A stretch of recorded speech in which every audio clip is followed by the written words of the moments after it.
subscribe and press the bell icon to never miss any update. चहलपहल बढ्दै गर्दाखेरि चाहिँ जोखिम बढिरहेको अवस्था पनि छ। मलाई जहाँसम्म लाग्छ उहाँहरू होम क्वारेन्टाइनमा बस्थेन कि जस्तो लाग्छ। काठमाडौँमा ब्लकवालाको मलाई जहाँसम्म लाग्छ क्वारेन्टाइनको व्यवस्था छैन जस्तो लाग्छ। 1 मिनेटभन्दा कम 15 मिनेटभन्दा बढी आम्ने सामने छ भने पनि बोलेको छ, आम्ने सामने त्यो कुराकानी भएको छ भने चाहिँ त्यो रिस्कमा हुन्छ। अब यो चाहिँ कस्तो छ भन्दाखेरि अहिले हामीसँग खाने औषधिहरू नभएको अवस्थामा चाहिँ यसको एउटा विकल्प कोरोना भाइरसको उपचारको एउटा विकल्पको रूपमा लिएको छ। हामीले समुदायमै टेस्ट गरेका छैनौँ भन्ने कुरा पनि हो। अब हाम्रो भ्याक्सिन छैन, हाम्रोमा उपचार गर्ने यही औषधि भन्ने पनि छैन। टेस्टिङ करोडौँ गरेर त मृत्यु त नरोकिने चाहिँ लकडाउन अनिवार्य पनि छैन। मृत्युदरकै कुरा गर्दाखेरि फेरि युवक अवस्थाका मानिसहरूको पनि र कुनै रोग नभएका मानिसहरूको पनि नेपालमा मृत्यु अलि धेरै भएको हो त।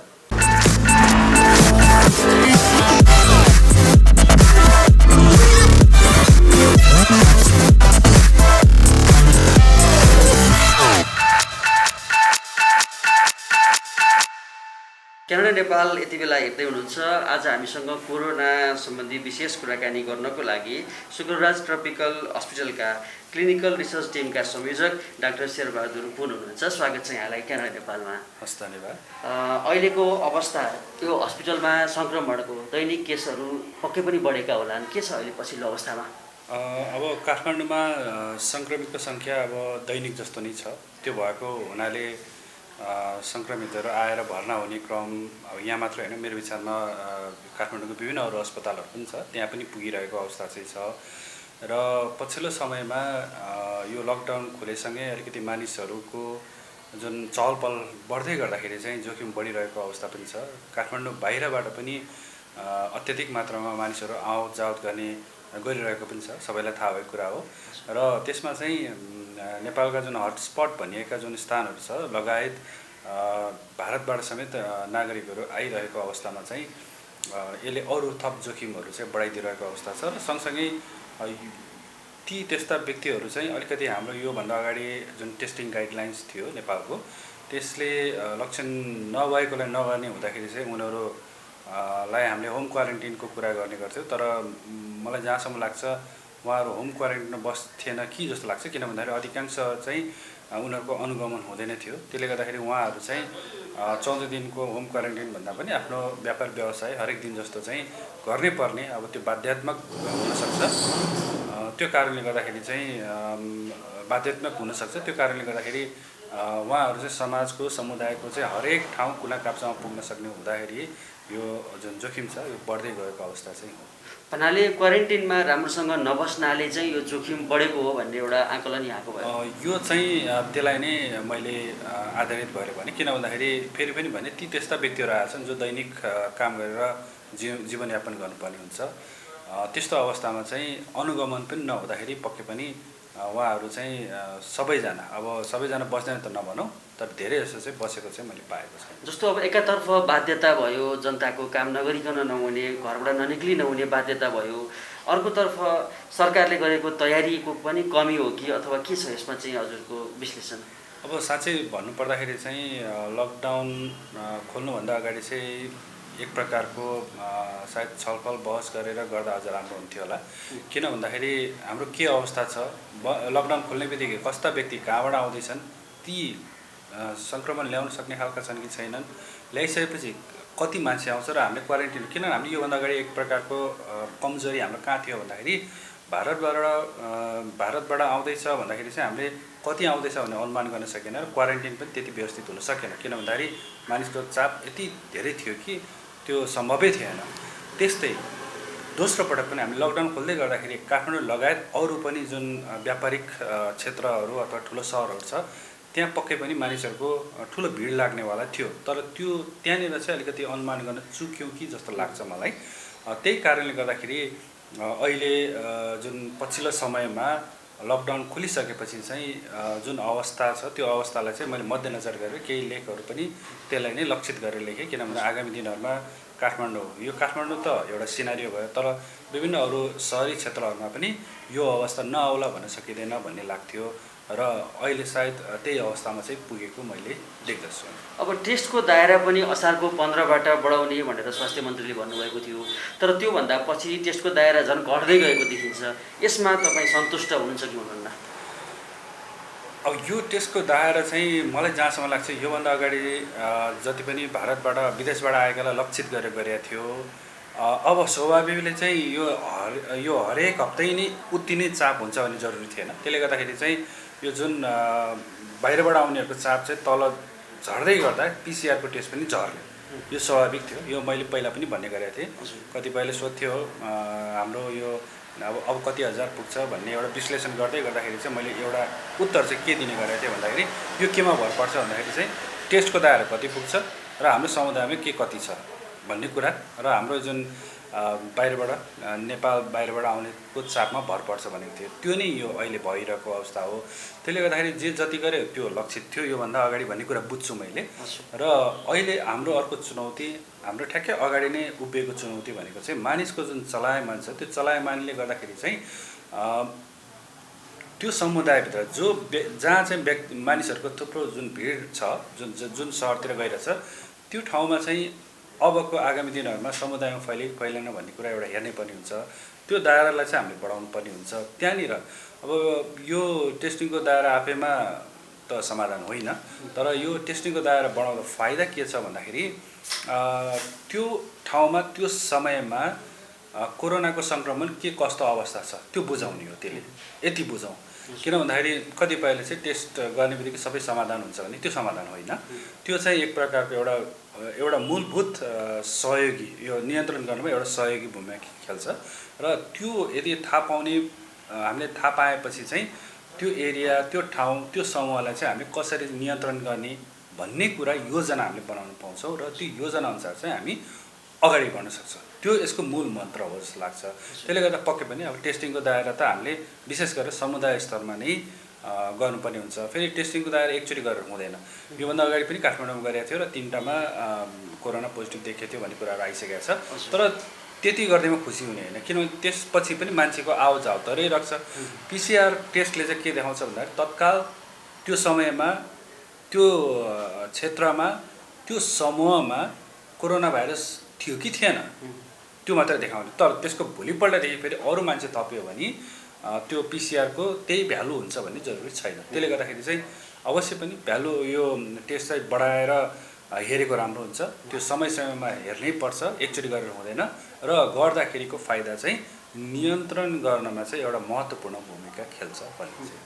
जस्तो अब टेस्टबाट कोरोना छ कि छैन भन्ने कुराको निर्क्योल हुने भयो र अब जसकोमा कोरोना देखिसकेको छ अथवा जुन एरियामा सबैभन्दा बढी सङ्क्रमण देखिएको छ त्यो एरियामा कोरोना नियन्त्रणको लागि सरकारको प्रयास कस्तो देख्नु भएको छ? त्यसमा सरकार सफल भएको छ कि छैन?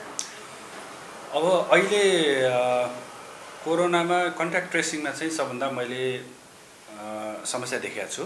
किन भन्दाखेरि कतिपय मानिसहरूले चाहिँ के भन्छ भन्दाखेरि म त्यहाँ गएँ भेटेको थिएँ तर खै मलाई त कसैले सोध्न आएन भन्ने कुराहरू पनि आएको छ। र त्यो सँगसँगै चाहिँ अब आगामी दिनहरूमा यदि केही गरी यो समुदाय भित्रभित्र छ भने चाहिँ त्यो पत्ता लगाउन सकिँदैन। र यो लकडाउन खुलेसँगै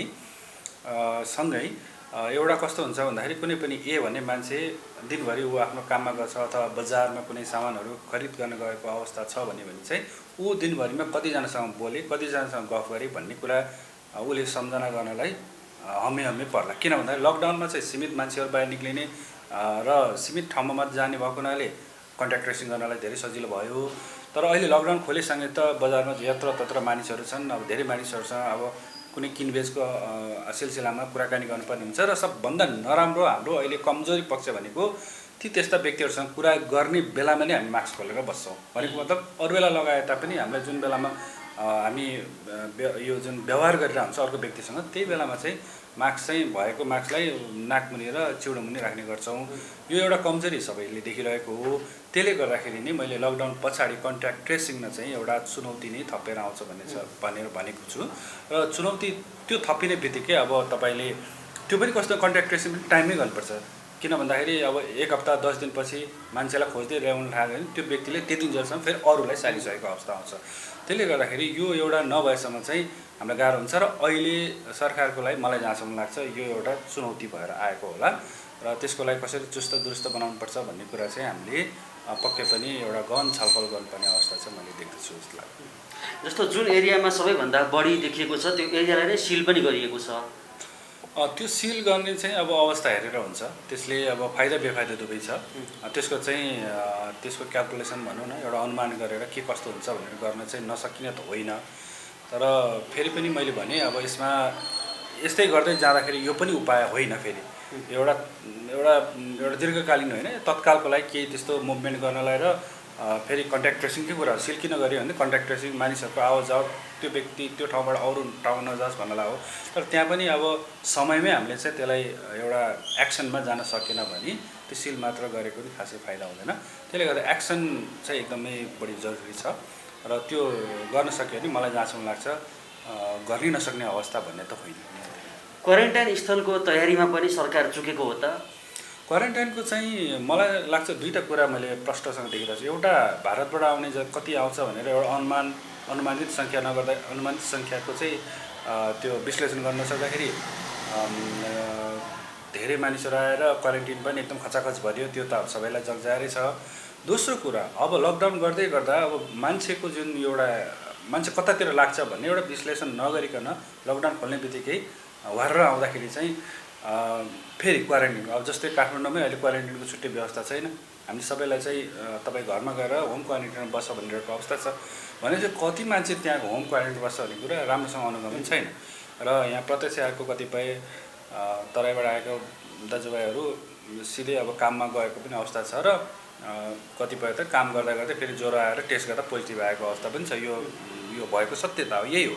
त्यसले गर्दाखेरि हामी यदि क्वारेन्टिनलाई नै व्यवस्थित गर्ने हो भने जहिले पनि एउटा होमवर्क गरौँ। होमवर्क गरेपछि चाहिँ एउटा विश्लेषण मान्छेहरू यो गरेपछि चाहिँ मान्छे कता कहाँ जान सक्छ भन्ने कुरा एउटा राम्रो छलफल गरेर त्यसबाट निक्लेको जुन निष्कर्ष छ त्यसको आधारमा क्वारेन्टिनलाई चाहिँ व्यवस्थित गर्न सक्यो भने धेरै राम्रो हुन्छ। तर त्यो चाहिँ पहिला पनि अलिकति चुकेकै हो र लकडाउन खोल्नु पनि अचानक खोल्यो र वारेर मान्छे आउँदाखेरि काठमाडौँमा ब्लक मलाई जहाँसम्म लाग्छ क्वारेन्टिनको व्यवस्था छैन जस्तो लाग्छ।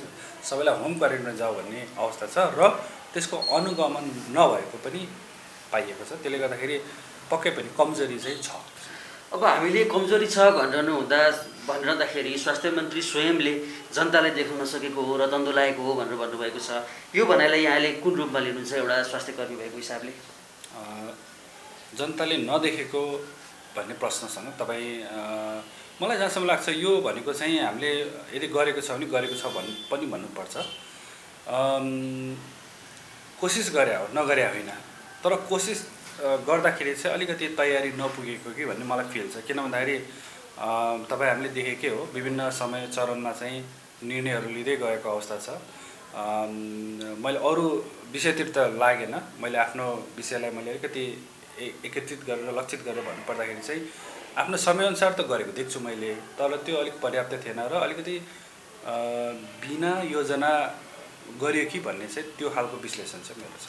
स्वास्थ्य कर्मीहरूमा नै कोरोना सङ्क्रमण देखिनु समयमा चाहिँ जस्तो पहिला 3-4 महिना अगाडि जति बेला सङ्क्रमण सुरु भएको थियो त्यति बेलामा पिपिईको अभाव हुनु र स्वास्थ्य सामग्रीमा चाहिँ भ्रष्टाचार हुनुले जनतालाई निराश बनाएको छ। यसमा यहाँ स्वास्थ्य कर्मी भएको हिसाबले राज्यबाट जति पाउनु पर्थ्यो त्यो पाउनु भएको महसुस भएको छ कि छैन? होइन, यसमा त अब मलाई जहाँसम्म लाग्छ संसारकै समस्या यही छ। तपाईँ हामीले विकसित देशमा पनि त्यही नै देख्छौँ। मलाई जहाँसम्म लाग्छ सबै सन्तुष्टि हुन सक्ने अवस्था छैन। तर यद्यपि कोसिस गर्नुपर्ने अवस्था चाहिँ थुप्रै थियो जस्तो लाग्छ, भनेको ठाउँ थियो। कतिपय केसहरूमा चाहिँ अब स्वास्थ्यकर्मीले पिपिईको कुरा उठाएका थिए, त्यो जायज थियो जस्तो लाग्छ। तर सम्बन्धित निकायहरूबाट चाहिँ खालि यसले मात्र लाउने, अरूले नलाउने, ओपिडिएम बस्नेले लाउने भन्ने कुराहरू अलिकति छुट्टाएको देख्छु। समस्या के छ भन्दाखेरि चाहिँ ठिक छ, यदि हामी विकसित देशमा छौँ भने त्यो पनि होला। तर हामी यस्तो देशमा छौँ जहाँ चाहिँ पहिला ठोकिने भनेकै लोकल लेभलको यो औषधि विक्रेतादेखि ठोकिँदै जान्छ। कोही पनि खोकी लाग्यो, ज्वरो आयो भने ऊ डाइरेक्ट अस्पताल आइपुग्दैन, मेडिकल जान्छ। मेडिकल गएपछि सानो स्वास्थ्य चौकीमा जान्छ अथवा सानो जिल्ला स्तरीय अस्पतालमा जान्छ, त्यसपछि मात्र आउँछ। भनेको मतलब चाहिँ त्यो बेलामा पनि जुन पिपिईको जुन कुरा उठाएको थियो त्यही कारणले यो एउटा हाम्रो आफ्नो देशको परिवेशमा आधारित माग थियो जस्तो लाग्छ मलाई। स्वास्थ्य कर्मीहरूको। किन भन्दाखेरि तपाईँ हामी रिल्याक्स भएर चाहिँ कोही बिरामीलाई चाहिँ किनभने त्यो कोभिड अस्पताल पनि हुँदैन। यो कोभिड अस्पताल त खैर अब त्यस्तै खालको मान्छे आउँछ भनेर त्यो अनुमान गरेर पनि लगाएर बस्ला पिपी, तर त्यो ठाउँमा त नहुनसक्छ। र फिभर क्लिनिक राख्दै गर्दाखेरि चाहिँ अवश्य पनि पिपिई चाहिँ अनिवार्य चाहिँ हुन्छ। किन भन्दाखेरि नेपालमा यस्तो खालको कोरोना योभन्दा अगाडि थियो कि जहाँ चाहिँ 99%भन्दा बढीमा लक्षण नै थिएन। अहिले एउटा बिरामीलाई जाँच्दा त्यो गर्दाखेरि 15 मिनटभन्दा बढी समय दिनै पर्ने हुन्थ्यो र एउटा WHO को चाहिँ डेफिनेसन अनुसार को रिस्कमा छ भन्दाखेरि 1 मिनटभन्दा कम 15 मिनटभन्दा बढी आम्ने सामने छ भने पनि बोलेको छ, आम्ने सामने त्यो कुराकानी भएको छ भने चाहिँ त्यो रिस्कमा हुन्छ। भनेपछि त्यो सम्भावना बढेर जान्छ। त्यसले गर्दाखेरि चाहिँ त्यो बेलामा जुन स्वास्थ्य कर्मीहरूको आवश्यकता थियो सायद त्यहाँ पनि अलिकति चुकेको हो कि जस्तो लाग्छ होइन। त्यही कारणले अहिले स्वास्थ्य कर्मीहरूमा अलिक रिल्याक्स तालले बसेको अथवा सबैले पिपी नलाएर बस्दाखेरि पनि एकपछि अर्कोमा सङ्क्रमित भएको अवस्था पनि देख्छु मैले। त्यो चाहिँ अब हामीले जब देशमा यो कोरोना फैलिँदै गर्दाखेरि चाहिँ विशेष ध्यान पुर्याउनु पर्ने हुन्थ्यो र अवश्य पनि उहाँहरूको जुन माग थियो त्यसमा चाहिँ मेरो सहमति थियो त्यो बेलामा पनि।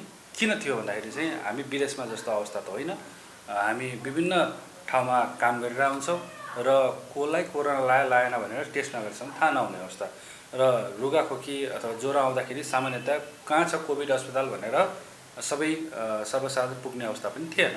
त्यसले गर्दाखेरि चाहिँ एउटा रिस्क रहिरहेको थियो र त्यो बेलामा अहिले पनि अब सङ्क्रमित सायद मेरो विचारमा अहिले चाहिँ अलिक कम हुँदै गएको कि जस्तो लाग्छ। बिचमा चाहिँ एकचोटि एउटा धेरै ठाउँमा चाहिँ त्यस्तो भएको अवस्था थियो। यो समयअनुसार चाहिँ बिस्तारै अझ सायद यो एक्सपिरियन्स भनौँ त्यसले चाहिँ स्वास्थ्यकर्मी सबैलाई चाहिँ अलिकति सचेत गराउँदै लगेको जस्तो चाहिँ मलाई लाग्दछ। भनेपछि यहाँको अनुभवमा स्वास्थ्य कर्मीहरूले पनि आफ्नो जुन गर्नुपर्ने सुरक्षा नगर्नु भएकोले पनि बढी सङ्क्रमण हुनुभएको हो त?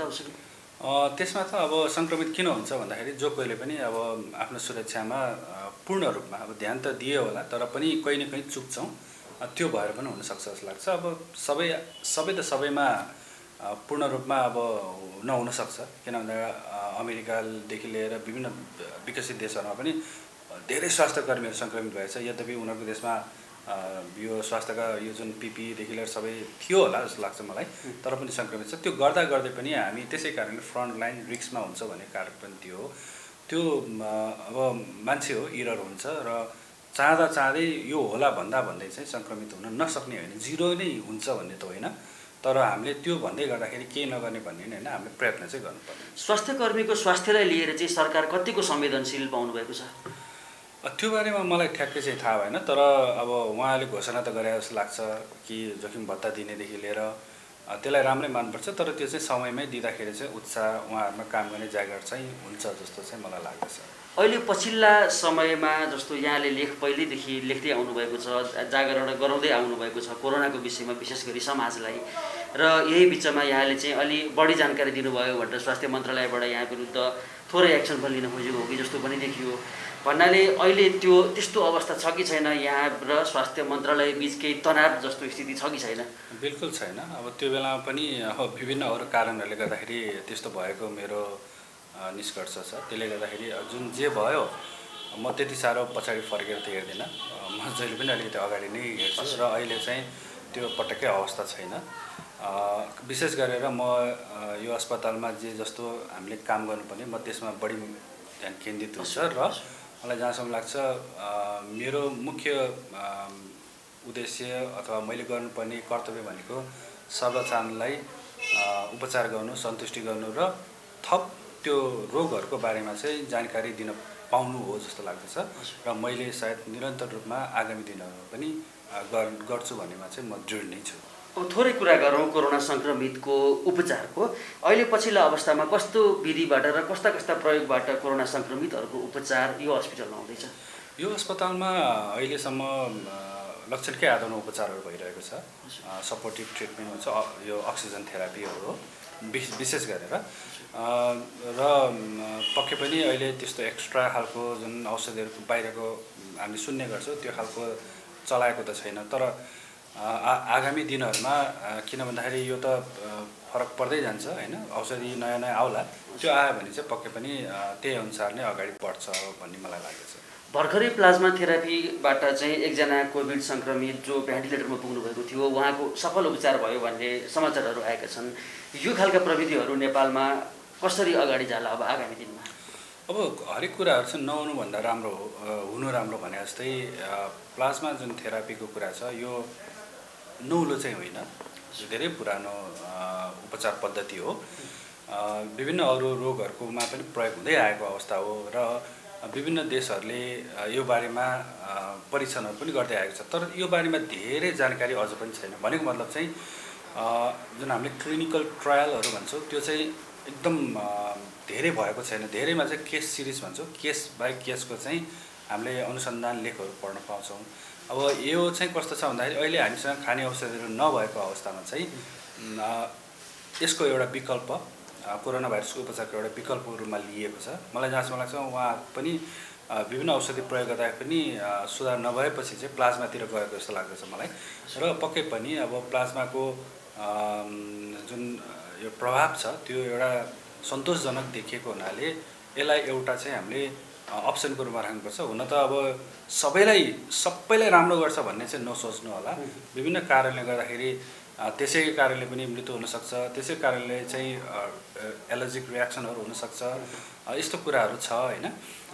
तर पनि हामीले एउटा आशा लाग्दो जुन एउटा काम भयो त्यसलाई चाहिँ हामीले सकारात्मक रूपमा लिनुपर्छ र पक्कै पनि अहिले हाम्रो औषधि पनि विकसित नभइसकेको अवस्था र सँगसँगै चाहिँ खोपको पनि व्यवस्था विकसित नभइसकेको अवस्थामा चाहिँ हामीले यसलाई एउटा चाहिँ विकल्पको रूपमा चाहिँ राखिराख्नुपर्छ र एउटा जुन भर्खर एउटा जुन प्लाज्मा थेरापीबाट चाहिँ एउटा बिरामी गम्भीर रूपमा बिरामी भएको बिरामी चाहिँ राम्रो हुनु भनेको चाहिँ त्यसलाई मैले सकारात्मक रूपमा लिएको छु, राम्रो रूपमा नै लिएको छु। र एउटा जिज्ञासा के छ भन्दा नेपालमा मृत्युदर अन्तभन्दा कम देखिन्छ। यो हुनुको पछाडिको कारण नेपालको स्वास्थ्य प्रणाली राम्रो भएर हो कि अथवा अन्य केही कारण हो भन्नेमा एउटा मान्छेमा जिज्ञासा देखिन्छ। प्रणालीको कुरा त छँदै छैन। किन भन्दाखेरि हामीले प्रणालीको कुरा गर्ने हो भने त अमेरिका र इटाली त संसारमै उत्कृष्ट देशहरूमा धनी देशहरूमै गनिन्थ्यो होला। तर त्यहाँ त अहिले पनि दैनिक जस्तो संयोगको सङ्ख्या मरिरहेको अवस्था छ कोरोनाको कारणले। त्यो होइन जस्तो लाग्छ मलाई।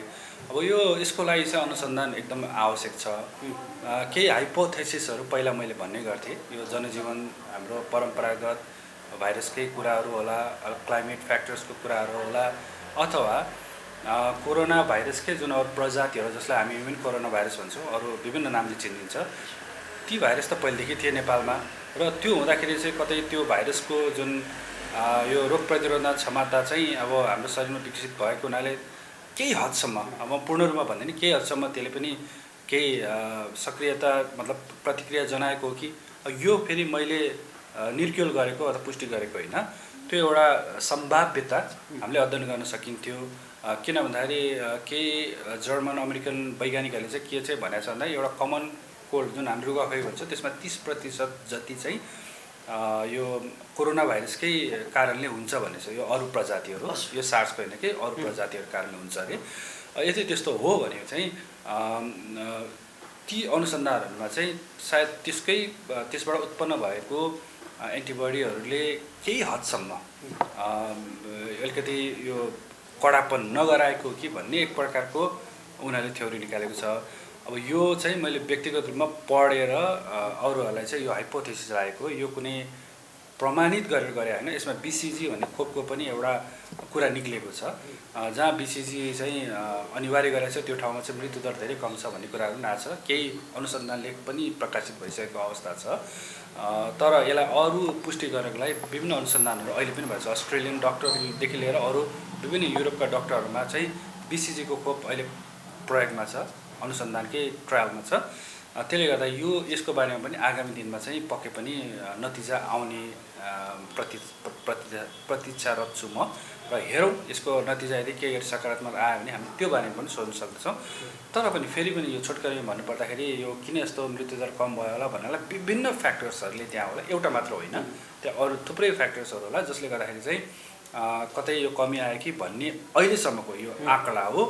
तर याद गर्नु होला, अब आगामी दिनमा के हुन्छ त्यो कसैले पनि भन्न सक्दैन। भोलिको दिनमा बढ्न पनि सक्छ। तर हामीले यहाँ कुरा चाहिँ खालि आजको दिनसम्म किन यस्तो भयो भन्दाखेरि यी फ्याक्टर्सहरूलाई चाहिँ हामीले जोडेर हेऱ्यौँ र साँच्चै नै यही फ्याक्टर हामीले भने जस्तै हो भने त सायद त्यो एउटा राम्रो कुरा पनि होला।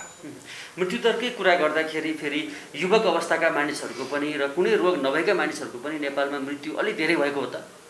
अब यस्तो छ, यो कुरो चाहिँ एक त यसले के देखाउँछ भन्दाखेरि समुदायभित्र अलिकति नगइसकेको के भन्ने एउटा मैले सङ्केतको रूपमा लिने गरेको छु। दोस्रो कुरा चाहिँ युवा किन भन्दाखेरि चाहिँ अहिलेसम्म हामीले यो जुन जति पनि टेस्टहरू गऱ्यौँ त्यो युवामै गऱ्यो। ती व्यक्तिहरू सबै भारत या अरू देशमा कार्यरत हुँदाहुँदै फर्केर आएकाहरू भए। त्यसले गर्दा त्यस्ता समूहमा बढी भयो भने हामीले समुदायमै टेस्ट गरेका छैनौँ भन्ने कुरा पनि हो। अब यदि केही गरे चाहिँ वृद्धमा सङ्क्रमित त देखिन, तर केही अवस्था त्यस्तो समस्या नभएको रहेछ भने त्यो तथ्याङ्क फेरि विश्वको भन्दा फरक हुन जान्छ। र मैले विश्लेषण गर्दा चाहिँ अहिलेसम्म चाहिँ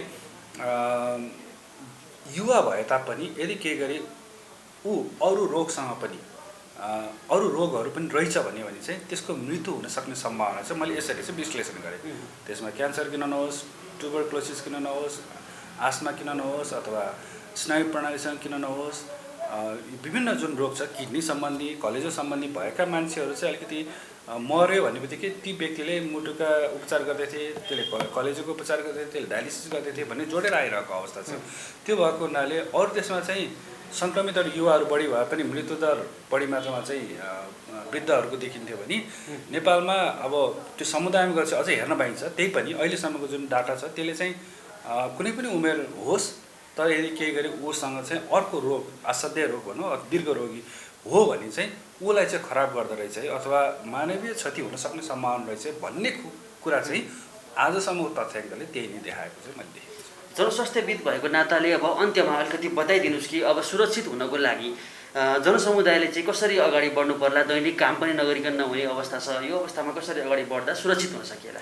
मैले एउटा के भन्ने गरेको छु भने बल चाहिँ हाम्रो कोर्टमा आएको छ भनेको मतलब अब होला अब अरू कामहरू नहोला तर मुख्यतः यहाँ भनेको मतलब चाहिँ कुनै पनि कुरा गर्नुहोस्, तपाईँ अस्पताल सेटअप गर्नुहोस्, आइसियु सेटअप गर्नुहोस्, सायद त्यो नहोस् हामीले सधैँ चाहन्छौँ, अथवा तपाईँले करोडौँको टेस्टिङ गर्नुहोस्, हरेक 1 by 1 को पनि टेस्टिङ गर्नुहोस्। यी सबै कुरा भनेको चाहिँ हामीले योजनाबद्ध रूपमा अगाडि बढ्नलाई एउटा मार्गदर्शन गर्नु, यो आफैमा रोग निको पार्ने होइन। अब हाम्रो भ्याक्सिन छैन, हाम्रोमा उपचार गर्ने यही औषधि भन्ने पनि छैन होइन।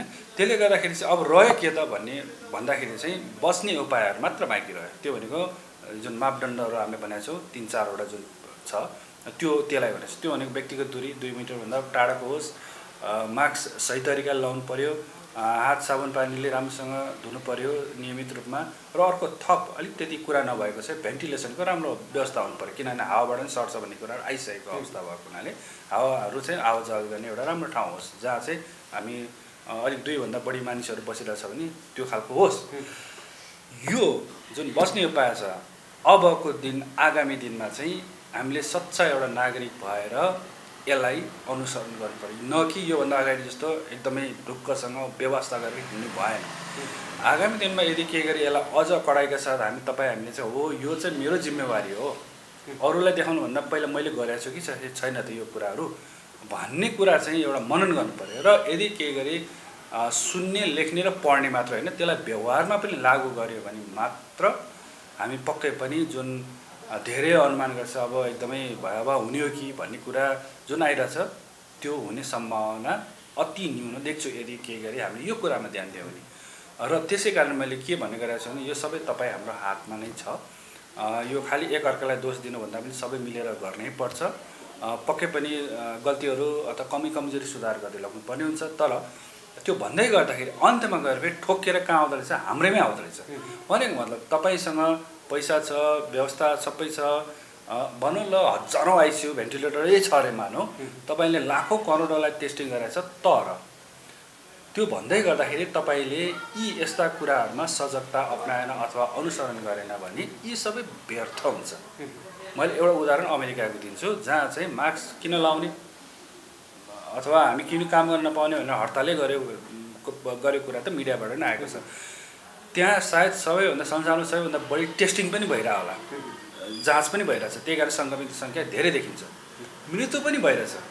त टेस्टिङ करोडौँ गरेर त मृत्यु त नरोकिने रहेछ, किन रोकेन भन्दाखेरि चाहिँ मेरो विश्लेषण व्यक्तिगत रूपमा चाहिँ अन्तमा ठोकिएर आउने भनेको हामीले कसैले भनेको कुरा मानिरहेको छ कि छैन भन्ने कुरा हो। र कसको लागि मान्ने यो अरूको लागि मान्ने होइन, यो हाम्रै लागि मान्ने हो, मेरै परिवारको लागि मान्ने हो, टोल समाज नेपाल आफ्नो देशको लागि नै मान्ने हो। यो चाहिँ गर्नै पर्ने हुन्छ। यदि गर्न सक्यो भने लकडाउन अनिवार्य पनि छैन। मैले किनभने अरू देशले त लकडाउन सबैले त गरेको छैन, त किन त्यस्तो भयो त, हाम्रोमा किन यस्तो हुँदैछ भन्ने कुराहरू जान्न जरुरी छ। त्यसले गर्दाखेरि भोलिको जुन एउटा हुनसक्ने जुन घटना छ त्यो चाहिँ हामी सबै हाम्रो हातमा छ र हामीले नै यदि केही गरी सबै कुराहरू मबाट नै सुरु गर्न सक्यो भने यो जुन सोच छ हाम्रो एकदम खतरा होला, भयावह होला, यो जति कुराहरू हामी गर्दैछौँ हुनै पर्छ भन्ने जरुरी छैन भन्ने चाहिँ मलाई लाग्छ। त्यसले गर्दाखेरि सबैजना मिलेर यति चाहिँ हामीले हामीलाई त अझ समय दिएको छ। आजसम्म जे जस्तो भयो, जे जति तथ्याङ्कहरू छ अझ आगामी दिन नहोस् भन्नको लागि चाहिँ अझ पनि समय छ। त्यो चाहिँ हामीले विशेष ध्यान पुर्याउनु पर्यो भन्ने चाहिँ मलाई लाग्छ। प्रत्येक व्यक्तिले आफ्नो आचरण सुधार्ने हो भने पक्कै पनि भविष्यमा हुने जोखिमलाई कम गर्न सकिन्छ। धेरै म एकदमै यसमै अहिले सबैभन्दा मेरो मुख्य मूल मन्त्र भनेको नै यसै भयो जनसमुदायको कुरा।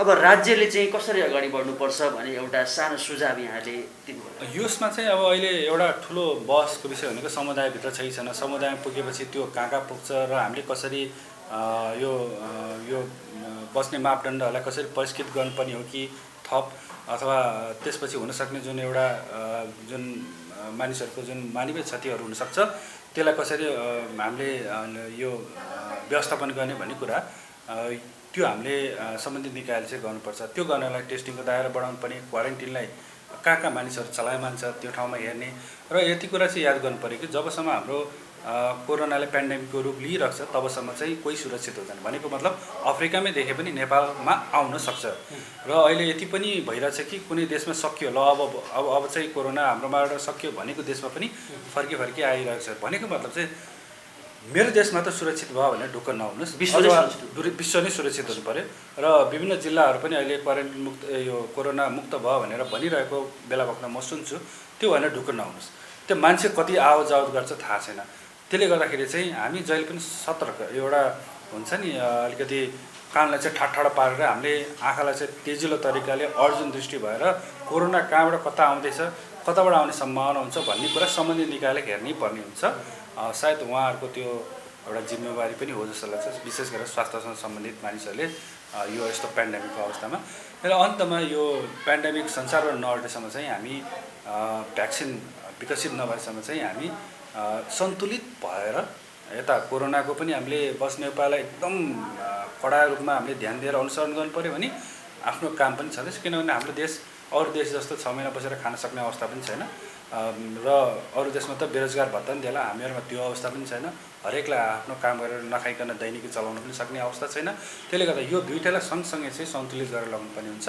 फेरि पनि भने हामीले साँच्चै नै राम्रो एउटा खराब अवस्था नहोस् भन्नको लागि चाहिँ मबाट नै सुरु गर्नुपर्छ र म तपाईँ हामी सबैजना मिलेर यो जुन बस्ने उपायलाई चाहिँ भित्रैबाट मनन गरेर चाहिँ व्यवहारमा चाहिँ लागू गर्नुपर्छ। सम्बन्धित निकाय अर्थात् राज्यले यहाँ जस्तो विज्ञहरूसँग सल्लाह सुझाव लिन्छ कि लिँदैन र त्यसलाई कार्यान्वयन गरिरहेको पाउनुभएको छ कि छैन? अन्त्यमा म त्यस्तो खास विज्ञ टोलीमा खास गएको चाहिँ छैन, एकपटक चाहिँ गएको छु। मलाई जहाँसम्म लाग्छ त्यो कति के भन्छ भन्ने कुरा सायद उहाँहरूले गरिराख्नु भएको होला, तर यो बारेमा मलाई धेरै जानकारी चाहिँ छैन। कोरोनाको पछिल्लो अवस्था र राज्यको तयारीबारे जुन यहाँले आफ्नो कुराहरू राखिदिनु भयो यसको लागि यहाँलाई धेरै धेरै धन्यवाद। हस्, धन्यवाद।